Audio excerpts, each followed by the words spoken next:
ముల్లోకాలను గెలుచుకున్న జలంధరుని వద్దకు వెళ్లి నారదుడు, నీకింత సంపద ఉన్నా పార్వతీదేవి నీ పక్కన లేనిదే ఇదంతా వ్యర్థం అని అతని మనసులో అగ్నిని రాజేశాడు. మనసులో కామాగ్ని రాజుకున్న జలంధరుడు పార్వతీదేవి కోసం రాహుని శివుని వద్దకు దూతగా పంపాడు.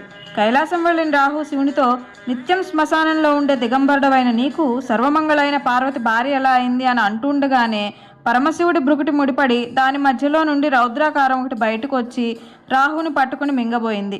వెంటనే రాహు భయంతో, శంకర, దూతగా వచ్చిన నన్ను చంపకుండా రక్షించు అనడంతో శివుడు రాహుని వదలమన్నాడు. బ్రతుకు జీవుడా అని రాహు పారిపోయాడు. ఆ భయంకరాకారం శివునితో, నాకు దొరికిన ఆహారాన్ని విడిచిపెట్టమన్నావు, నాకు ఆకలిగా ఉంది అనగానే నీ కాళ్ళు చేతుల్ని నువ్వే తినేయి అన్నాడు శివుడు. అలాగే తినేశాడు. అతనికి తలొక్కటే మిగిలింది. నా ఆజ్ఞను చక్కగా పాలించావు కాబట్టి నువ్వు నా కుమారుడవు, మహాగణుడవు. నువ్వు కీర్తిముఖుడు అనే పేరుతో నా ద్వారపాలకునిగా ఉండు అని వరమిచ్చాడు శివుడు.